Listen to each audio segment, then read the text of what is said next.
Hi everyone, this is For the Love of Comics, and in this episode I'll be celebrating my love of 10 comics in particular by listing my top 10 gateway comics. By a gateway comic, I mean a comic perfect for those starting out or looking to start out reading comics. These 10 books showcase the range of what comics have to offer and open your eyes to the possibilities of the medium. These are rich, textured and accomplished works that I've found to have a great conversion rate, that is, to convert someone who doesn't believe that comics are capable of the same artistry or the same beauty as film or poetry or prose literature or theatre or music or any other art form.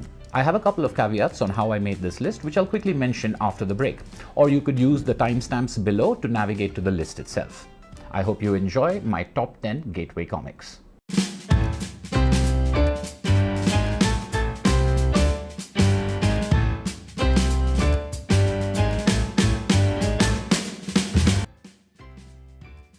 So before we get to the list, very quickly, here are some parameters that I used in making this list. 1. There are no superheroes on this list. The superhero genre is a dominating and pervasive one in the field of comics, and it requires almost a separate top 10 of its own in order to do it justice. And honestly, there are a lot of other people better suited to provide that guidance. My comic book reading today does not include that many superhero comics, and so you can look upon this list as a list for people interested in non-superhero stories. 2. There are no long series on this list. For gateways, I focused on books that could be read cover to cover and provide a complete experience. A lot of my personal favorite comics are long-running series, as you can tell from the other videos on this channel, but this list I have excluded everything that isn't contained within a single volume or about 12 issues. 3. There's no Mouse or Persepolis on this list. I thought this deserves a mention because Mouse and Persepolis have been undoubtedly two of the biggest gateway comics of all time. In fact, I don't have my copy of Persepolis right now because I've loaned it out yet again. And there's no real reason for me to leave them off the list, except that I thought that they are so well known that I could use 2 slots to highlight 2 other comics that perhaps may not be as famous but be equally deserving. And one final note, picking 10 books was hard enough. I'm not going to be ranking them against each other. Each book will appeal to different readers for different reasons, and so therefore I'll just be going through them alphabetically. Without any further ado, let's take a look at my personal top 10 gateway comics. Going alphabetically, the first book on the top 10 is American Born Chinese by Jean Luen Yang. American Born Chinese is a wonderful all-ages novel that deals with weighty issues of race and racism, identity, belonging and fitting in, all without being maudlin or preachy. The Chinese legend of the Monkey King is one of 3 parallel stories that run through this book that eventually bleed together in unexpected and wonderful ways. American Born Chinese juggles and brings together a dozen elements and themes in a way that uses the full power of comics' abilities to play with time, location, and symbolism, all while being a heartwarming story that continuously finds fresh ways to gently depict the pain and struggles that everyone has experienced. For people who like coming-of-age stories as well as narratives about identity and struggle across cultures, American Born Chinese is a fresh, honest and extremely creative work. The second book on our top 10, The Arrival by Sean Tan. The Arrival is a wordless classic. It completely forgoes all text in speech balloons, in captions, in sound effects, and instead uses that absence along with a masterful use of art style, design and color palette to tell a story of immigration, alienation and foreignness. It has incredible empathy, putting readers into the shoes of a family man encountering a new country and city that he has arrived in to make a better life for his family. Things are vaguely familiar but also strange and wondrous, bewildering, frustrating and full of discovery. And Sean Tan mirrors this when showing us what horrors people are escaping, dealing with rich themes in a gorgeous style that evokes old photographs and silent film. The Arrival is a magical, open-hearted, enjoyous book that you can go cover to cover in 15 minutes but then spend an hour more going back and over. The third book in our top 10 is The Beast of Chicago by Rick Geary. Rick Geary's Treasury of Victorian Murder series of comics are wonderfully chilling reads, and the best of them may be The Beast of Chicago, based on the true case of H.H. Holmes, the world's first recorded serial killer. Rick Geary is elegant and polished and refrains from excessive gore and luridness both in art and language. And by mixing this sophistication with details of heinous crimes, he creates a creepy effect that's quite unique. To our violence-saturated and maybe desensitized tastes, he presents a facts-only approach, gentlemanly language, and extremely appealing art, so he shocks us with the content much in the way it would have shocked the earlier 19th century audience who first read about it in the papers. If you're a true crime fan and are interested in seeing how well a semi-dry approach mixed with tongue-in-cheek selection of facts and quotes can affect famous stories, check out Rick Geary and start with The Beast of Chicago. The fourth book in our top 10 is Day Tripper by Gabriel Ba and Fabio Moon.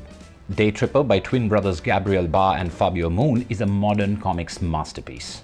In 10 chapters using luscious art and a wise, sad and beautiful story, Ba and Moon do something almost impossible. They conjure up a soaring page-turner about the meaning of life. It is heady and trippy but also sad and grounded, offering separate vignettes about the same character that each hit you with great force even when you know exactly what's coming. And it all comes together in the end for an experience about life, death and all the days in between in a way that you feel could only have been done in comics. If you want to see how ambitious, serious comic storytelling can be and how accessible it can be, it doesn't get much better than Day Tripper. The fifth book in our top 10 is Laika by Nick Abadzis. The story of the first living creature in space becomes, in Laika, an elegy to the unsung character of the little dog. Laika here is imagined by Nick Abadzis as a trusting, loving and unfussy animal whose indomitable nature and cheerful spirit made her more and more the right dog for the job. Laika mixes together historical fact and imagined lives for the Russian space program, as well as for Laika herself in the forms of dreams, snatches of human words and scenes replayed. This is a heartbreaking and damning portrait of human ambition and what we think of as insignificant costs. Laika is a tearjerker, but that's a testament to how directly and viscerally it connects with almost any reader. Superb stuff. Number 6, alphabetically in our top 10, is Palestine by Joe Sacco.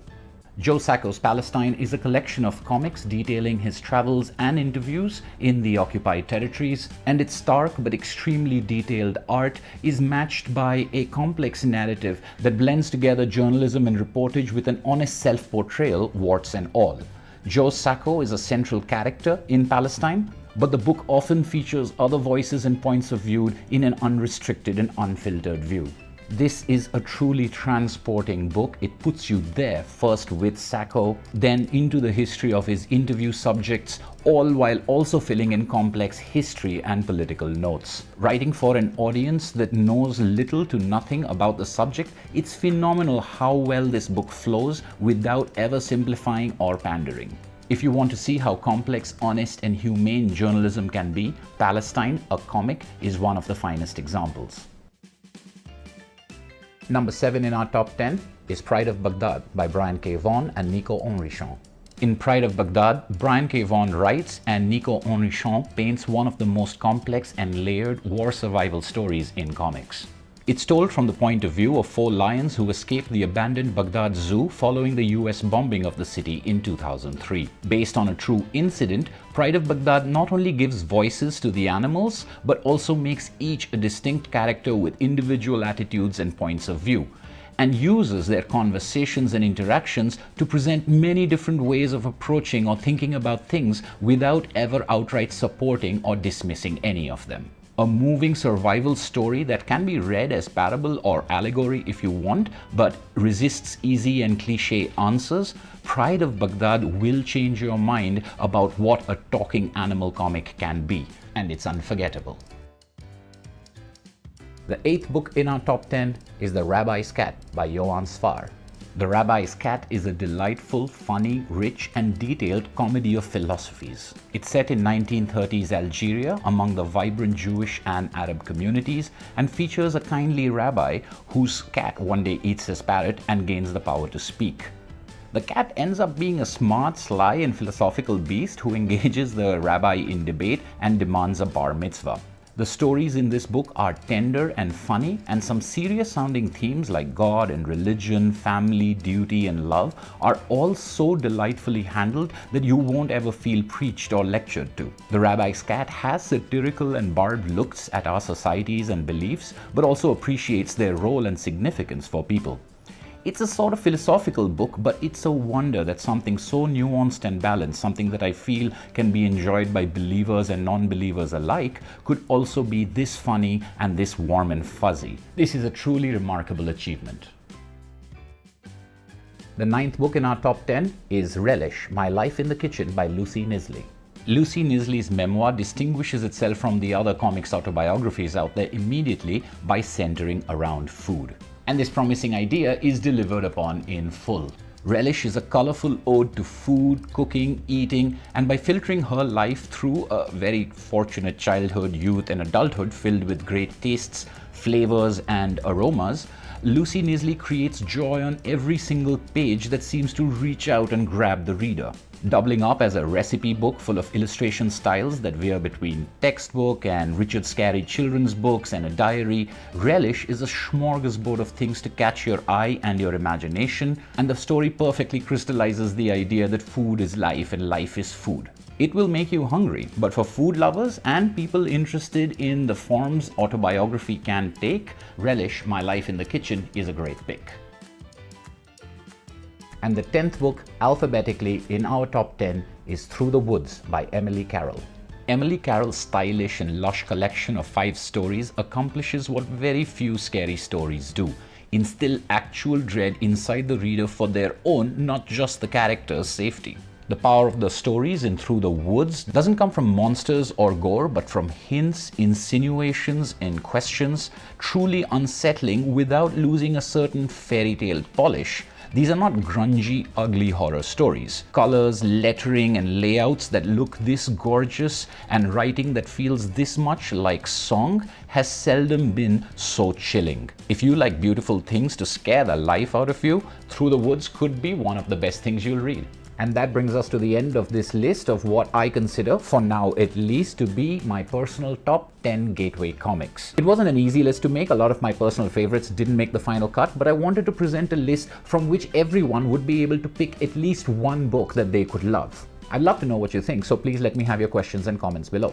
Also, would you like a closer look at any of the books that I covered in this list? If so, let me know in the comments below. This has been For the Love of Comics with our very first top 10, and as always, thank you for watching.